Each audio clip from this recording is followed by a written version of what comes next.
Bonjour à tous, prenons un instant aujourd'hui pour lire et méditer un passage du livre du ciel de Luisa Picaretta.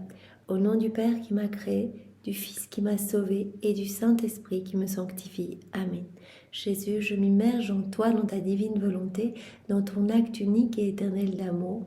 Je m'unis à toi, je m'identifie à toi, je me consume en toi, je fonds ma volonté dans la tienne, je la fusionne dans la tienne. Et Jésus, je te supplie, je te demande de venir continuer ta vie en moi. Je veux être la répétitrice de ta vie, je veux être comme une extension de ton humanité, un débordement de toi-même. Aussi, je te prie d'utiliser mes mains, de venir glisser les tiennes dans les miennes pour que mes actions soient sanctifiées par ta présence. Je te supplie de sanctifier chacun de mes pas, de venir regarder à travers mes regards, parler à travers ma bouche, respirer dans mes respirations, penser à travers mes pensées. Viens Jésus faire battre mon cœur, que nos cœurs battent à l'unisson, que ce soit ton battement de cœur divin qui batte à travers mon cœur et qu'à chacun de mes battements de cœur, tu puisses entendre des milliards et des milliards de je t'aime, je t'adore, je te loue, je te bénis, je te remercie, je te glorifie au nom de tous avec ta volonté, que tu puisses entendre également que ta volonté soit faite, Seigneur, que ton règne vienne s'établir sur la terre, que le royaume de ton divin fiat s'établisse ici-bas, que tu puisses recevoir également à chacun d'eux des milliards de bisous, de baisers de ta maman, que je veux t'ensevelir continuellement, de sa tendresse, de ses bénédictions, de ses caresses, de tous ces mots qu'elle avait l'habitude de te dire, ces mots affectueux. Je veux également te recouvrir de l'amour de ton Père, de l'amour de l'Esprit Saint. Je veux te dire je t'aime avec les je t'aime des anges, les je t'aime des saints, les je t'aime des bienheureux. Je veux continuellement t'offrir ton amour à toi, tes bénédictions, tes adorations, tes louanges. Je veux t'offrir à toi continuellement, à chacun de mes battements de cœur, mais aussi à chacun de mes battements de cils, à chacune de mes respirations, à chacun de mes micro-mouvements externes ou internes. Seigneur, je veux être vraiment une source de joie pour toi. Je veux que tu puisses trouver du repos dans mon âme, que tu puisses t'y sentir bien, que tu puisses t'y établir de manière durable et définitive avec ton Père, l'Esprit Saint, que tu puisses venir avec ton trône vraiment t'établir et nettoyer mon âme, recréer dans mon cœur cet espace indispensable pour que ta divine volonté puisse être souveraine en moi, qu'elle puisse opérer et agir à chaque instant à travers mon humanité. Jésus, donne-moi ce grand don qu'est la vie dans ta divine volonté. Je te supplie maintenant, Jésus, de travailler mon cœur et tous nos cœurs, de venir disposer nos intelligences pour que nous puissions accueillir ce nouvel enseignement. Que vraiment rien ne se perde, que nous ne soyons pas distraits ou vraiment l'esprit rempli d'autre chose, mais que vraiment chaque mot puisse s'infuser en nous, que nous puissions nous en abreuver, nous en nourrir, les digérer et les mettre en pratique pour que nos vies portent des fruits magnifiques pour ta gloire, celle de ton Père et celle de l'Esprit Saint. Je te demande de parler à travers ma bouche, envoie sur chacun de nous ton Saint-Esprit, que ce moment fait en union avec toi puisse te glorifier, que je reste toujours unie à toi dans ta vérité, que je ne dévie pas de ce que tu veux dire, Seigneur. Alors vraiment, garde-moi dans ton divin cœur et vraiment brûle chacun de nous des flammes de ton amour. Viens Esprit Saint, viens par la puissante intercession du cœur immaculé de Marie, ton épouse bien-aimée. Viens Esprit Saint, viens par la puissante intercession du cœur immaculé de Marie, ton épouse bien-aimée. Viens Esprit Saint, viens par la puissante intercession du cœur immaculé de Marie, ton épouse bien-aimée. Alors le passage que nous allons méditer est celui du 23 juillet 1928. Nous sommes dans le volume 24 et c'est Luisa qui parle. Je continuais mon abandon habituel dans le fiat suprême en souhaitant embrasser le monde entier et toutes choses pour que tout devienne divine volonté. Et mon doux Jésus sortant de mon intérieur me dit: Luisa, voilà, elle va faire sa ronde, elle veut vraiment aller chercher chaque élément créé pour amener toute la création avec elle au pied de la majesté suprême, pour donner de la louange, des bénédictions, de la tendresse, un retour d'amour au nom de tous. Elle va prêter sa voix aux éléments créés. Jésus sort de son intérieur et lui dit: Ma fille, l'âme qui vit dans ma volonté est le point lumineux dans le monde. tout comme un soleil apparaît sous la voûte des cieux pour revêtir la terre de ses rayons et pénétrer toutes choses, embellir, colorer, féconder la terre de sa vie de lumière, un autre soleil plus beau et plus resplendissant peut être vu en ce point du monde, c'est-à-dire dans l'âme où règne ma divine volonté. Voilà, Jésus dit, tu vois, le soleil, voilà, le soleil de ma création, eh bien, est magnifique, il va nourrir tout, il va donner vie à tout, ses rayons vont toucher absolument toutes les parties de la terre, donc c'est magnifique, sans le soleil, il n'y aurait pas de vie. Eh bien, il y a d'autres soleils, eh bien, ces soleils sont des points lumineux qui sortent en fait des âmes qui vivent dans la divine volonté. L'âme qui vit dans la divine volonté est un point lumineux dans le monde, un point lumineux pour ses frères et sœurs, et de cette âme, eh bien, va émaner tous des rayons qui vont nourrir, embellir, sanctifier, purifier des autres âmes et même des âmes du passé et du futur. Ces rayons s'étendent jusqu'à embrasser tout le monde et toutes choses. Comme ils sont beaux à voir du haut du ciel, ces points lumineux dans les profondeurs de la terre. Cela ne ressemble plus à la terre, mais au ciel, car le soleil de mon fiat y est présent. Voilà. Donc l'âme qui vit dans la divine volonté, eh bien, possède cette source intarissable de toutes les joies, de tous les bonheurs, de toutes les béatitudes célestes, cette source de tous les biens, de tous les bienfaits, cette source de lumière. Elle devient elle-même lumière. Elle possède vraiment, eh bien, vraiment cette source magnifique qui va pouvoir toucher ses frères et sœurs. Ces rayons embellissent, fécondent et répandent une telle diversité de couleurs qu'ils communiquent les variétés de beauté du Créateur avec sa vie de lumière. Voilà, dans cette source intarissable, il y a tous les attributs divins, il y a les qualités divines, les œuvres divines, etc. Et donc tout cela va se répandre à travers les mouvements, à travers les paroles, à travers les regards, les pas, les actions de cette âme qui vit dans la divine volonté. Donc tout va vraiment être divin et porteur de lumière. Les actes de cette âme ne seront plus humains, mais vont être éternels, infinis, divins, et vont pouvoir éclipser les ténèbres autour d'elle. Et partout, vraiment dans tous les temps, vraiment dans le passé, dans le futur. Partout où ces points lumineux sont présents, le mal est arrêté. Ma justice elle-même se sent désarmée par la force de cette lumière, et elle transforme les fléaux en grâce. Alors Jésus le dit, voilà, en fait, ces âmes qui vivent dans la divine volonté vraiment blessent le cœur de Dieu. En fait, nous sommes touchés quand une âme bouge, qu'elle fasse juste ces petites actions du quotidien, qu'elle baille, qu'elle marche, qu'elle parle, qu'elle dorme, qu'elle mange, qu'elle boive, qu'elle fasse ces petites choses en union vraiment avec nous, sa volonté fondue dans la nôtre, eh bien tout devient lumière et cela nous touche, cela nous émeut et cela apaise la justice divine parce que chaque acte va nous rendre gloire parfaitement. Et donc cette âme va nous donner, sans le savoir, en bougeant, en parlant, etc., va nous donner l'amour que les autres ne nous donnent pas. Elle va venir nous donner la compensation de tendresse, elle va venir répondre à notre amour. Notre amour manifesté dans chaque élément créé, notre amour manifesté partout, et les hommes vivant dans leur volonté propre ne voyant plus cet amour n'y répondent pas. Et l'âme vivant dans la divine volonté va répondre au nom de tous à travers tout ce qu'elle va faire dans son petit quotidien. Donc elle va apaiser la justice divine qui va se sentir désarmée. Par la force de cette lumière, elle va transformer les fléaux en grâce. Le mal sera arrêté. Ces points de lumière, donc vraiment toutes ces âmes qui deviennent vraiment des lumières, qui deviennent pur amour à force d'actes faits en union avec Jésus, sont des points comme des sourires de la terre. Nous avons vu aussi dans un autre passage que Jésus disait que ces âmes étaient également le sourire du ciel, les sourires vraiment des bienheureux, des saints, des anges, de la Vierge Marie. Ces âmes, par leurs actes faits en union avec Jésus, leurs actes faits dans la divine volonté, donnent un surcroît de gloire à chaque bienheureux. Ces âmes vont pouvoir rafraîchir les âmes du purgatoire, vont vraiment pouvoir apporter de la consolation et rendre le sourire à Dieu en fait. Et donc ces âmes deviennent le sourire de la terre et du ciel.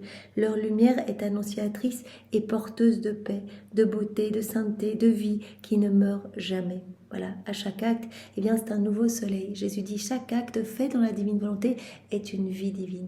Une ronde que l'on fait, une réparation, une bénédiction, une parole d'amour, ou un acte du quotidien, ou alors une méditation, d'un passage du livre du ciel. Chaque acte devient vraiment un soleil qui ne s'éteindra jamais en fait. Et cette lumière va toucher des âmes partout.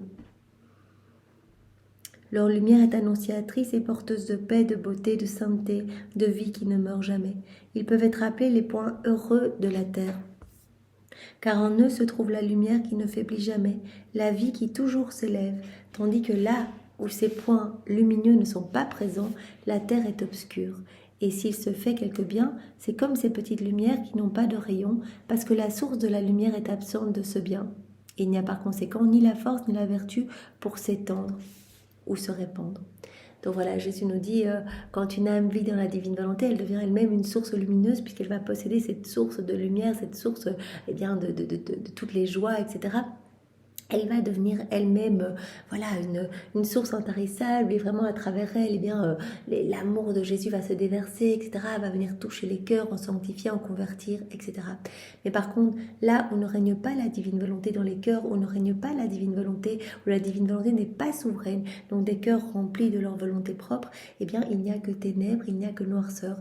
Et même si ces âmes font des choses bonnes, des choses pieuses, des choses saintes, eh bien ce ne sera que de toute petite lumière en fait. Jésus dit, voilà, la portée de ces actes sera très limitée. Tandis que dans la divine volonté, eh bien, la portée des actes faits en union avec Jésus, donc notre volonté dans la sienne, eh bien, cette portée va être immense, va pouvoir toucher partout. C'est une lumière énorme, infinie, qui ne s'arrête jamais, qui apaise la justice divine, qui fait des choses incroyables partout.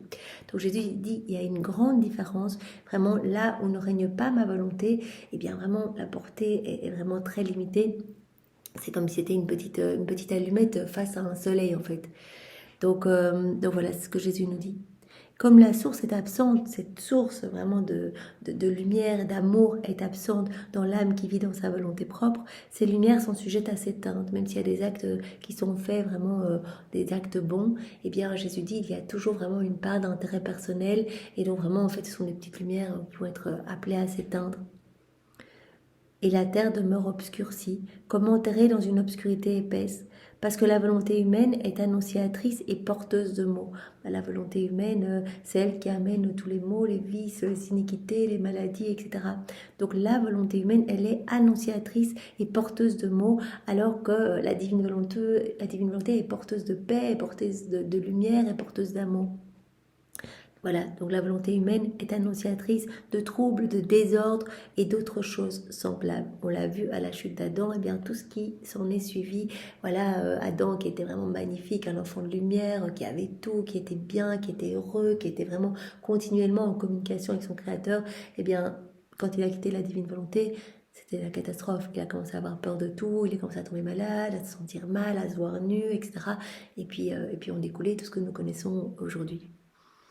Ainsi, l'âme où ma volonté ne règne pas se gonfle d'obscurité, d'ombre et d'inquiétude.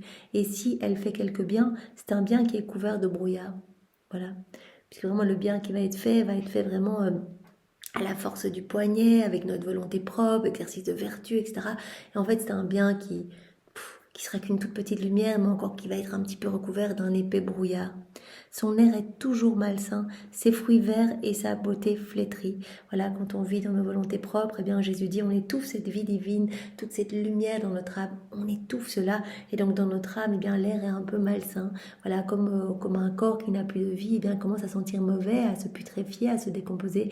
Eh bien une âme qui n'a plus cette vie divine jaillissante, voilà, si cette vie divine est étouffée, eh bien, commence également à sentir mauvais en fait. Jésus dit, je suis dans tous ces cœurs, ma divine volonté est là, sinon l'âme ne serait pas en vie, sinon il n'y aurait de vie nulle part, si je n'étais pas dans chaque âme. C'est moi qui donne le mouvement, c'est moi qui donne tout, mais j'étouffe, je ne suis pas bien dans les cœurs, je ne peux pas me reposer, j'attends continuellement qu'il y ait une petite miette d'attention à mon égard, qu'il y ait un petit retour d'amour, je ne suis pas bien, cela ne sent pas bon, je suis affamée de leur amour, je suis assoiffée, je ne reçois rien. Vraiment, c'est comme voilà, une âme, comme une mauvaise terre, avec des fruits mauvais et une beauté flétrie. C'est tout le contraire pour l'âme en qui règne ma volonté. Elle est la reine véritable qui domine sur tout, qui donne la paix à tous, fait du bien à tous et est partout la bienvenue. Et pour faire du bien à tous, elle n'a besoin de personne, parce que la source de ma volonté qu'elle possède fait surgir en elle tous les biens. Voilà, Jésus dit en fait une âme qui vit dans la divine volonté. En fait, il y a comme un air balsamique en fait. C'est la présence de Dieu même dans cette âme qui va exhaler vraiment de toute l'humanité de cette personne qui se sera abandonnée, qui aura donné son oui, qui l'aura renouvelé. Et donc vraiment, cet air balsamique, cet air saint, cet air pur, en fait, cette lumière, cet amour qui va émaner de cette personne va toucher les âmes. Elle n'aura rien à faire vraiment, voilà, avec sa volonté propre. Elle n'aura rien à faire du tout, juste s'abandonner entre les mains de Dieu. Et vraiment, la présence de la divine volonté opérante et agissante dans son âme va toucher, va convertir, va sanctifier. Donc c'est vraiment quelque chose de magnifique. On doit juste se concentrer, voilà, comme Jésus le demandait à Louisa, reste fixé sur moi, reste concentré sur moi, et moi j'opérerai à travers toi. Donc elle ne doit pas chercher, ou nous ne devons pas chercher à essayer de convertir à droite à gauche, etc. Vraiment, laissons la divine volonté en nous, par sa lumière, toucher, juste par notre présence, en nous concentrant sur Jésus, dans notre tête, en disant Jésus, je reste uni à toi, c'est toi qui fais tout en moi, c'est toi qui regarde à travers mes yeux, viens divine volonté, écoutez à travers mes oreilles, viens divine volonté, respirer dans mon souffle, viens divine volonté, faire circuler mon sang, viens divine volonté, tout faire en moi comme en Jésus, dans sa divine humanité. Et vraiment le simple fait de laisser la divine volonté se déployer en nous, toute cette lumière touchera les âmes autour de nous, et pas que, ça nous le savons, les âmes partout. On devient les plus grands missionnaires qui soient en restant vraiment nos yeux fixés sur Jésus, notre cœur enchaîné à celui de Jésus. Donc l'âme n'a pas besoin, voilà, elle n'a pas besoin d'essayer de toucher à droite à gauche. C'est la lumière même de la divine volonté qui va toucher les cœurs. Elle est la reine véritable qui domine sur tout, donne la paix à tous, fait du bien à tous et est partout la bienvenue. Et pour faire du bien à tous, elle n'a besoin de personne, parce que la source de ma volonté qu'elle possède fait surgir en elle tous les biens. Donc, toute cette source magnifique et jaillissante, eh bien, va agir naturellement à travers ses pas, à travers ses mouvements, etc. Donc le simple fait, peut-être même d'être assise dans un bus, rester fixée sur Jésus à côté d'une personne, et bien peut-être que cette personne va être touchée par vraiment l'amour de Jésus en nous qui va rayonner. Voilà, si on bouge, on sera peut-être en train de lire, en train de bouger, etc. Et bien cette lumière va venir toucher les personnes.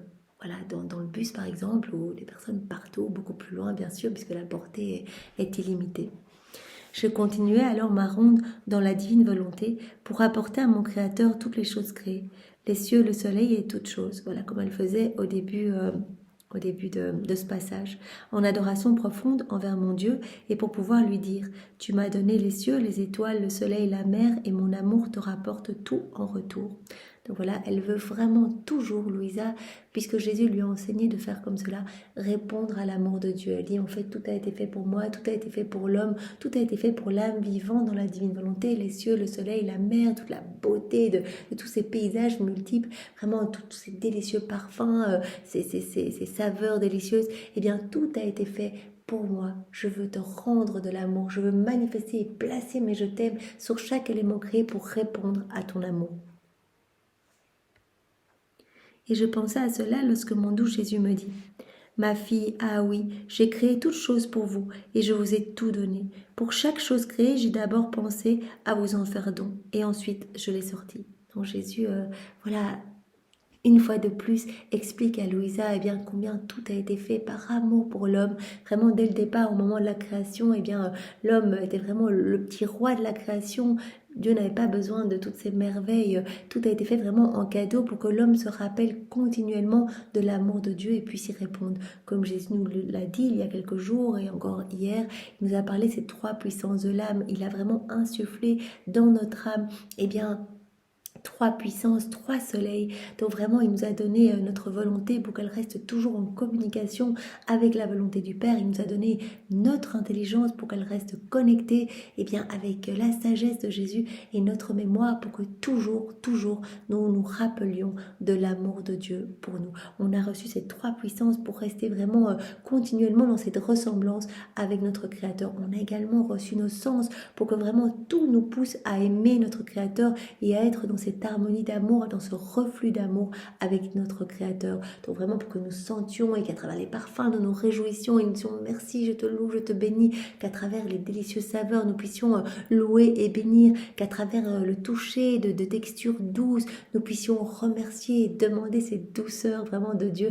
À chaque fois que vraiment nous nous unissons, à chaque fois que nous reconnaissons l'amour de Dieu et que vraiment nous venons y placer nos je t'aime, nous recevons un cadeau qui est caché. Nous savons que par exemple dans les éléments créés, la divine volonté conserve les qualités divines de Dieu dans ces éléments. Donc on s'unit par exemple voilà, dans un champ de fleurs, on va dire c'est magnifique Seigneur, je viens placer mes je t'aime sur chaque petit pétale, sur chacune des fleurs, je viens te remercier, etc. Eh bien on va recevoir eh bien, la douce suavité de ces parfums, des parfums divins dans notre cœur, on va recevoir la légèreté, la douceur, etc. Donc à chaque fois, on va recevoir des qualités divines quand nous reconnaissons l'amour de Dieu.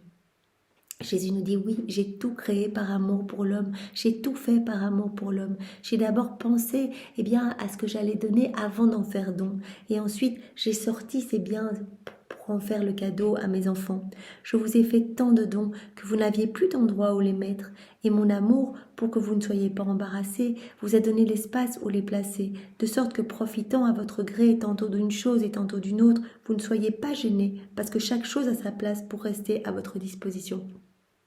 Donc Jésus a même pensé, comme il nous inondait de cadeaux, voilà, Adam dans son état d'innocence, il recevait, et vraiment à chaque fois, eh bien voilà, son âme ne pouvait pas tout enclore, comme Jésus dit, il n'y avait pas toute la place puisque l'âme est limitée, que tous ces cadeaux étaient arrivés en torrent de manière provenant d'une source illimitée, eh bien Jésus dit à chaque fois, eh bien les débordements repartaient vers nous pour nous louer, nous bénir, nous adorer, et nous on redoublait encore de cadeaux, de grâce, et en plus à chaque fois on dilatait l'âme eh bien de notre enfant pour qu'il puisse accueillir plus. C'est ce que Jésus fait avec nous puisqu'il nous rappelle à cette place qu'avait Adam dans son état d'innocence. Donc à chaque fois qu'on fait des actes, à chaque fois qu'on laisse de la place à Jésus, à chaque fois qu'on fait des rondes, il s'occupe pour vraiment créer un espace plus grand dans notre cœur, élargir les frontières du royaume pour nous donner plus, parce que dans sa nature est de donner. Et donc quelque part, s'il veut que nous retournions à cette place d'enfants de lumière, que nous soyons vraiment des enfants de la divine volonté, c'est pour nous donner plus en fait, c'est pour nous donner, nous rendre heureux. Vraiment, c'est un exutoire à son amour. Il veut que nos âmes accueillent tout cet amour et ne fassent pas objection, n'émettent pas de la réticence. Une âme qui vit dans sa volonté propre ne veut pas de l'amour de Dieu. C'est comme vraiment une âme qui se ferme et qui s'enténèbre toute seule, vraiment gorgée de ses mauvaises passions, de ses mauvais comportements, etc. Donc en fait, c'est vraiment par pur amour que vraiment la Trinité voudrait nous voir revenir, vraiment que c'est son plan de toute éternité, nous voir revenir à cette place pour que nous puissions en fait recevoir continuellement et être heureux, pour que vraiment tout cet amour puisse se déverser en nous. Voilà. J'ai d'abord pensé à vous en faire don et ensuite je l'ai sorti. Donc tout a d'abord été pensé et puis est sorti vraiment du cœur de Dieu pour nous combler. Je vous ai fait tant de dons que vous n'aviez plus d'endroit où les mettre, et mon amour, pour que vous ne soyez pas embarrassés, vous a donné de l'espace à dilater chaque fois votre âme où les placer, de sorte que profitant à votre gré tantôt d'une chose et tantôt d'une autre, vous ne soyez pas gênés, parce que chaque chose a sa place pour rester à votre disposition. Si tu savais comme nous étions heureux de voir notre petite fille prendre son envol dans notre volonté pour nous apporter les cieux, les étoiles, le soleil et tout le reste, et nous payer de retour avec les dons mêmes que nous lui avions faits. Voilà, Jésus dit en fait quand une âme vit dans la divine volonté, voilà, elle reprend cette place à laquelle on l'attend, et donc on la gorge de nous-mêmes en fait. Elle est remplie de nous-mêmes et elle va nous réoffrir en fait tout ce qui provient de nous. Elle vient offrir Dieu à Dieu en fait. Et quelle joie pour la Trinité en fait. Là Jésus dit, puis quelle joie quand tu es venu rechercher voilà chaque élément de la création pour placer tes je t'aime dessus, ajouter tes petits je t'aime sur vraiment tout notre amour pour l'homme et tout nous réoffrir. Nous ressentons notre propre gloire, notre amour et la répétition de nos œuvres, et sachant que si elle en avait le pouvoir, elle les ferait pour nous, et afin de toujours nous surpasser dans notre amour pour celle qui vit dans notre fiat, nous lui accordons le mérite, comme si la créature avait fait, pour l'amour de nous, les cieux, le soleil, la mer et le vent, en somme toutes choses. Donc voilà, la créature, l'âme qui vit dans la divine volonté peut aller se servir, prendre absolument tout. Voilà, Jésus, je prends toutes les fois où tu as prié, je récapitule tout et je te les réoffre vraiment avec mes petits je t'aime accrochés, imprimés dessus. Je reprends tous tes actes d'amour, tout ce que tu as fait vraiment dans l'œuvre de la création, dans l'œuvre de la rédemption, dans l'œuvre de la sanctification.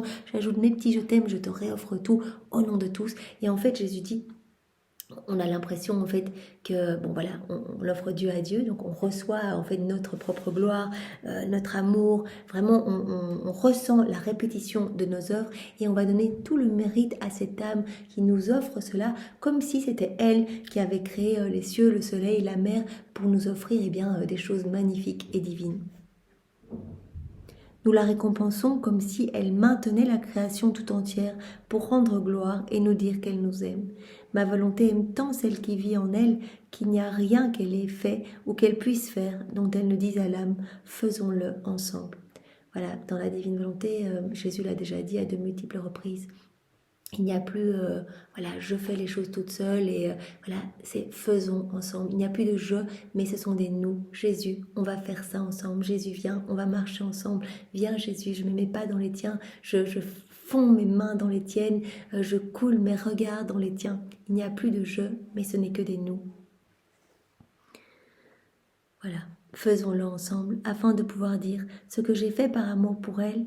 Donc c'est Dieu qui parle, c'est Jésus qui parle. Ce que j'ai fait par amour pour cette créature, elle l'a fait par amour pour moi. Puisque cette âme eh bien, va reprendre tout ce que nous avons fait pour nous le réoffrir avec imprimé dessus ces petits je t'aime à elle. Et elle le fait au nom de tous et cela vraiment amène une joie continuelle dans le ciel et sur la terre. Merci Seigneur pour ce très bel enseignement que tu nous as donné à travers la personne de Louisa. Eh bien, fais de nous, Seigneur, ces petits points lumineux ici-bas pour que vraiment à travers notre vie, ta lumière puisse resplendir, puisse nettoyer les ténèbres, puisse recouvrir la laideur du péché et que plus aucune âme ne se perde.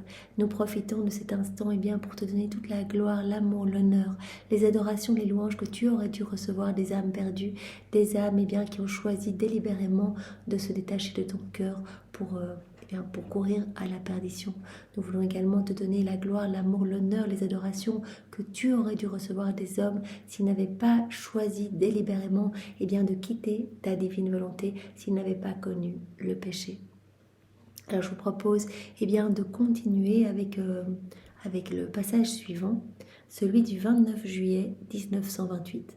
Voilà Seigneur, nous continuons à méditer totalement immergés en toi, dans ta divine volonté et vraiment que ce moment puisse parfaitement te glorifier. Mes jours deviennent plus longs et plus amers à cause de la privation de mon doux Jésus. Les heures sont des siècles, les jours n'en finissent plus. Et lorsque je fais mes rondes dans la création, je veux inviter tout le monde à pleurer, celui qui, fuyant loin de moi, me laisse seul et abandonné à mon dur martyre de vivre comme si je n'avais pas de vie, parce que celui qui formait ma vie véritable n'est plus avec moi. Donc Louisa, voilà, elle va faire une ronde dans toute l'œuvre de la création pour partager sa peine avec les éléments créés, pour utiliser chaque élément pour toucher le cœur de Jésus pour qu'il revienne. Donc elle va utiliser le soleil pour que le soleil par ses rayons rappelle Jésus, la mer par ses vagues rappelle Jésus, que par la brise du vent Jésus soit rappelé, etc. Alors dans mon amertume, je demande au soleil de verser des pleurs de lumière pour exciter la compassion de Jésus afin qu'il revienne vers sa petite exilée. Je demande au vent d'avoir des larmes de gémissement et des cris pour assourdir Jésus de son puissant empire afin de le forcer à venir. Je demande à la mer de m'aider en convertissant tous ces eaux en larmes. Toutes ces eaux en larmes, afin que par le murmure de ses pleurs et avec ses vagues tumultueuses, elle puisse créer un tumulte dans son divin cœur et qui se résolve rapidement à me rendre sa vie, mon tout. Mais qui peut dire toutes mes sottises? Donc voilà, elle essaye de faire résonner partout cet appel pour Jésus dans chaque élément créé. Je cherchais l'aide de tous pour faire revenir mon Jésus, mais il ne voulait pas. Et je continuais ma ronde dans son adorable volonté, et suivant tous ses actes, lorsqu'il était sur terre, je m'arrêtais alors que Jésus était en train de bénir les enfants, de bénir sa céleste maman, de bénir les foules, etc. Et je priais Jésus de bénir sa petite fille qui en avait tant besoin. Donc après avoir voilà, demandé sur chaque élément eh bien, que Jésus revienne, elle parcourt maintenant, ça rentre dans l'œuvre de la rédemption, elle accompagne Jésus ces 3 années de prédication quand il est en train de bénir les foules, les enfants, sa maman, les malades, etc. Et elle dit, bien voilà, je prends ces bénédictions que tu donnes et je te demande de me bénir moi aussi. Donc nous pouvons le faire également, nous pouvons prendre les bénédictions de Jésus et les placer voilà, pour nous, aller les déposer dans tous les cœurs, vraiment que toutes les âmes puissent recevoir eh bien, ces puissantes bénédictions. Et lui, se manifestant en moi, levant la main pour me bénir, me dit, ma fille, je te bénis de tout mon cœur, dans ton âme et dans ton corps, que ma bénédiction soit la confirmation de notre ressemblance en toi. Donc c'est très beau, Jésus nous explique eh bien, que lorsqu'il bénissait, en fait, chaque bénédiction était la confirmation de la ressemblance de l'âme avec Dieu. Quand Jésus dit « je te bénis », en fait, il confirme que notre âme est vraiment à son image et à sa ressemblance. Ma bénédiction confirme en toi ce que la divinité a fait dans la création de l'homme. Donc c'est une confirmation eh bien, de l'état originel de l'homme, vraiment dans cet état de grâce, dans cet état d'union avec son Créateur, dans cet état vraiment de plénitude, de sainteté, de beauté, de pureté, etc., de communication parfaite avec la Trinité. Ma bénédiction confirme en toi ce que la divinité a fait dans la création de l'homme, c'est-à-dire notre ressemblance. Tu dois savoir qu'au cours de ma vie mortelle, en tout ce que j'ai fait, j'ai toujours béni. C'est le premier acte de la création que j'ai rappelé sur les créatures. Et afin de le confirmer, j'ai invoqué le Père, le Verbe et le Saint-Esprit. Ce sont les sacrements mêmes qui sont animés par ces bénédictions et invocations. Jésus dit, eh bien, ces bénédictions sont super importantes parce que par ces bénédictions, eh bien, le premier acte de la création est rappelé sur les créatures. Vraiment, c'est ce moment où vraiment on rappelle l'homme à cet état d'innocence, en fait, à cet état où il était pleinement dans cette ressemblance avec Dieu. Et afin de le confirmer, j'ai invoqué le Père, le Verbe et le Saint-Esprit. Ce sont les sacrements mêmes qui sont animés par ces bénédictions et invocations. Ainsi, en appelant la ressemblance du Créateur dans les âmes, ma bénédiction appelle aussi la vie de la divine volonté. Voilà. À chaque fois que nous recevons une bénédiction, eh bien, en fait, Jésus rappelle la vie de la divine volonté dans notre âme, pour qu'elle revienne comme au commencement de la création, pour régner dans les âmes, car seule ma volonté a la vertu de peindre en elle distinctement la ressemblance de celui qui les a créées, de la faire connaître et de la préserver avec ses vivantes couleurs divines. Il n'y a que dans la divine volonté que l'âme va pouvoir ressembler parfaitement à son Créateur. Nous avons vu qu'Adam, qui dans la divine volonté, a perdu cette ressemblance avec son Créateur et toutes les générations qui ont suivi. Aujourd'hui, on a encore l'image de Dieu. Voilà, on a 2 yeux, un nez, une bouche, 2 mains, 2 pieds, etc. Mais on n'a plus la ressemblance, puisque la ressemblance se manifeste dans l'agir. Donc il n'y a que en vivant dans la divine volonté, en fusionnant notre volonté dans la volonté de Dieu, vraiment en nous immergeant, en nous consumant dans la divine volonté, eh bien qu'on va pouvoir petit à petit regagner cette ressemblance. Parce que notre agir ne sera plus un agir humain, mais nos actions seront toutes divinisées par la présence de la Trinité dans notre âme et de la divine volonté, donc opérante, agissante. Jésus a dit, je suis la divine volonté. Donc on laisse la divine volonté opérer et agir en nous, et donc on retrouve cette ressemblance. Au plus on va faire des actes, au plus on va se gorger de cette lumière divine, et au plus on va vraiment être comme d'autres Jésus sur la terre. On va devenir comme des images de la Trinité, les échos de la Trinité. Tu vois donc ce que signifie la bénédiction. Elle est la confirmation de notre œuvre créatrice. Donc c'est vraiment important quand il y a une bénédiction. En fait, on rappelle cette ressemblance de Dieu dans l'autre. Quand tu dis « je te bénis au nom du Père et du Fils et du Saint-Esprit », Amen, que ce soit le prêtre à la messe ou quand nous on dit à quelqu'un « je te bénis », en fait, on rappelle cette ressemblance de Dieu dans l'âme de la personne que l'on bénit. Car l'ouvrage que nous faisons une fois est si plein de sagesse, de sublimité et de beauté que nous aimons le répéter toujours. Donc la bénédiction est la confirmation de l'œuvre créatrice de Dieu en l'homme. Voilà. Et si notre bénédiction n'est rien d'autre que le soupir de notre cœur qui voit son image restaurée dans les créatures, ainsi que la répétition de notre confirmation de ce que nous voulons faire, le signe de croix que l'Église enseigne aux fidèles n'est rien d'autre que la demande de notre ressemblance de la part des créatures.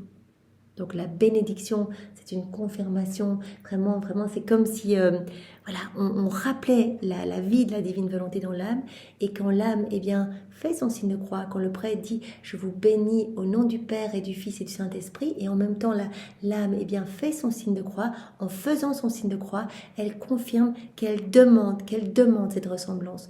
Donc d'un côté, il y a Dieu qui va nous donner cette ressemblance, qui vient vraiment rappeler cette ressemblance dans notre âme, et en faisant notre signe de croix, c'est comme si nous demandions cette ressemblance. Ainsi, faisant écho à notre bénédiction, il répète « Au nom du Père et du Fils et du Saint-Esprit ». Par conséquent, sans le savoir, l'Église et tous les fidèles s'harmonisent avec le Créateur éternel et tous veulent la même chose. Dieu, en bénissant et en prononçant les paroles « Père, Fils et Saint-Esprit », veut donner sa ressemblance. Et la créature, par le signe de croix, demande cette ressemblance. Elle le fait en prononçant les mêmes paroles. Donc c'est très beau. Donc vraiment Jésus nous donne maintenant la signification de cette bénédiction et de ce signe de croix. Donc par la bénédiction, Dieu nous donne à nouveau cette ressemblance. Vraiment c'est comme s'il mettait dans notre cœur les grâces pour que nous puissions à nouveau vivre dans cette ressemblance. Vraiment il rappelle dans notre âme la vie de la divine volonté, et l'âme, en faisant son signe de croix, confirme qu'elle veut à nouveau vivre dans cette ressemblance. Elle demande cette ressemblance à son Créateur. C'est très beau, Seigneur. Nous voulons que chaque respiration, que chaque battement de cœur soit vraiment une confirmation que nous voulons vivre dans ta divine volonté. Nous voulons que chaque respiration puisse être un signe de croix continuelle pour se dire nous voulons te ressembler, Seigneur. Nous voulons reprendre cette place à laquelle tu nous attends. Nous voulons être tes enfants, être revêtus de ta lumière, être remplis de ton amour. Nous voulons uniquement te glorifier par nos vies, par nos mouvements, par nos pensées, par nos paroles, parce que nous t'aimons et que nous sommes tes enfants. Merci Seigneur, sois loué, béni et glorifié au nom de tous avec ta volonté. Au nom du Père et du Fils et du Saint-Esprit. Amen. Soyez tous bénis. Au revoir.